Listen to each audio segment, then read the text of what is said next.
흔들리는 양복이 아니라 그 양복을 흔드는 손을 보아라. 흔들리는 사법부가 아니라 그 사법부를 흔드는 손을 볼 필요가 있습니다. 흔든다고 흔들리지 말아야죠. 사법부가 그 부분에 대해서 흔들리는 모습을 보이거나 그것 때문에 국민들이 이거 좀 이상한데? 왜 저렇게 흘러가지? 라고 보게 되면 사법부 권위가 땅에 떨어지는 거거든요.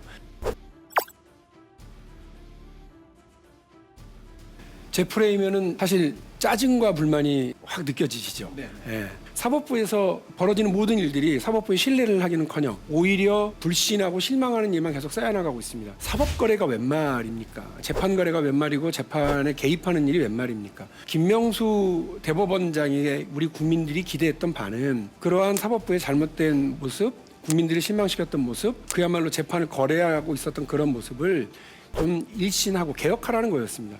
그러나 김명수 대법원장 체제에서도 눈에 띌 만한 개혁 조치라고 하는 게 드러나질 않았고요. 사법 개혁에 대한 좋은 결과도 좀 만들어내지 못한 채로 대법원장마저도 논란이 되고 사회 갈등을 유발하고 정치적 논란의 한복판에 서고 있는 이 상황에 대해서 개탄을 금치 못하겠습니다. 예전에 한참 개혁의 대상으로 불려졌던 검찰과 관련해서 이런 말을 하신 분이 있었죠. 흔들리는 양복이 아니라 그 양복을 흔드는 손을 보아라 라고 얘기를 했는데, 마찬가지로 흔들리는 사법부가 아니라 그 사법부를 흔드는 손을 볼 필요가 있습니다. 지금 정부 여당 문재인 대통령과 여당은 일관되게 재판 불복, 그리고 재판 불복 이후에 적폐 판사 낙인, 적폐 판사가 있으니 사법 개혁을 해야 된다라는 그러한 일련의 프레임을 짜가면서 사법부 길들이기를 지속적으로 하고 있습니다. 그 흔드는 손이 더 큰 문제이고, 사법부 길들이기가 계속되어 온 그런 역사가 문재인 정부에서도 이어지고 있다라고 말씀드리고 싶습니다. 안타까운 건 뭐냐면 흔든다고 흔들리지 말아야죠.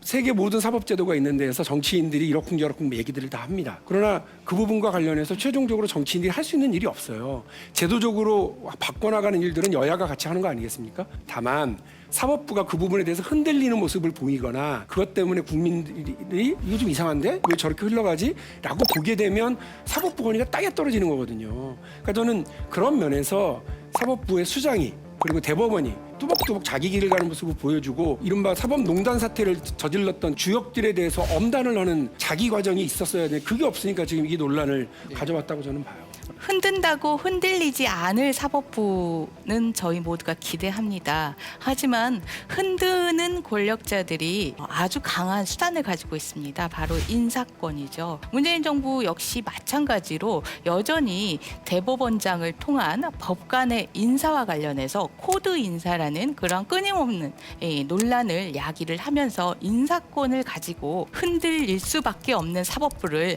만들어가고 있는 부분입니다. 그 부분에 대해서는 정부, 특히 대통령이 인식을 명확하게 하고 계시지 않은 한은 흔든다고 흔들리지 않을 사법부를 기대하기는 어렵습니다. 저희가 그래서 이제 시민들이 사법부를 얼마나 신뢰하고 있는지에 관련된 여론조사 결과 지난 10월에 조사가 됐는데요. 응답자 66%가 사법부 판결을 신뢰하지 않는다라고 답했고요. 신뢰한다는 대답은 29%에 불과했습니다. 또 판사에 따라서 판결이 달라지고 있고 일관성이 없다라는 인식이 무려 86%로요. 압도적으로 많았습니다. 그 재판을 신뢰한다는 게 29%나 나온 게 상당히 저는 오히려 이게 놀랍습니다. 오히려 높다. 네. 놀랍다고 말씀을 드리겠고요. 우리 사회에 돈 있고 힘 있고 빽 있는 사람들이 오면 그들에게는 더 무딘 판결, 솜방망이 처벌 이렇게 간다라고 하는 거 국민적 인식이 있습니다. 그러나 또 이런 논의도 있어요. 그냥 소개만 하는 건데 국민양형위원회, 국민참여재판을 통해서 유무죄를 판단하면 판사는 그 부분 관련해서 형량을 결정하는, 그러나 또 역으로 일부의 건들, 성폭력 사건이라든지 아니면 아동학대 사건이라든지 국민적인 관심사가 높고 사회적인 분노가 집중되는 그런 사건들에 대해서는 솜방망이 처벌로 끝나지 않도록 판사가 유무죄를 판결하고 그와 관련해서 양형위원회에서 형량을 결정하는 그런 방식으로 국민 눈높이가 반영되도록 하는 것이 어떠냐라고 하는 제안도 있는 것으로 알고 있습니다. 김명수 대법원장이 지금 사법부의 신뢰 회복과 그리고 사법부 독립을 위해서 할 수 있는 단 한 가지 방법은 하루라도 빨리 국민께 진심으로 사죄드리고 사퇴하는 방법밖에 없다라고 생각을 합니다. 그리고 제도적으로 사법부의 문제가 되는 부분들에 대한 제도 개선이 이루어졌다라고 했는데 그걸로 충분치 않습니다. 이와 관련해서 제도적 개선책이 분명히 제시가 됐습니다. 독일에 있는 법애국제라는 범죄의 신설인데요.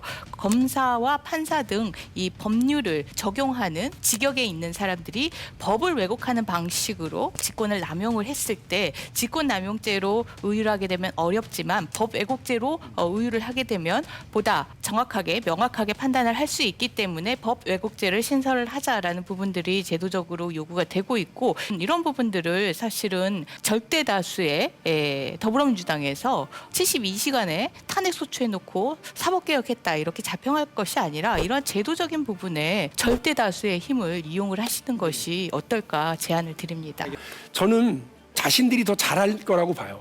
지금 법원행정처가 각 개별 판사들의 소신과 양심에 따른 판결만을 할 수 있도록 지원하고 보호하고 해주는, 지도하는 수준으로 이 법원행정처가 있는 게 아니라 인사권을 쥐고서 군림하는 형태로 있는 거라면 그 법원행정처는 사실상 해체 수준으로 가야 되는 것이 맞다고 보거든요. 그리고 그 안에서 벌어졌던 국민적 공분을 일으켰었던 개별 판사들의 행위, 행동, 이런 부분에 대해서 그 사법부가 더 강하게 엄하게 징계하고, 이런 사람들은 사실상 우리 저 법조계에서 그냥 발붙이지 못했던 추방하는 수준까지 그 징계 수준들을 세워줘야 된다고 생각하는데 그런 걸 못한 겁니다. 그런 논의들을 지금이라도 하면 좋을 텐데 글쎄요, 지금 김영수 재법원장이 그런 논의를 끌고 갈 만한 신뢰와 권위와 국민적 지지를 할 수 있을지에 대해서 참 안타깝게 생각합니다.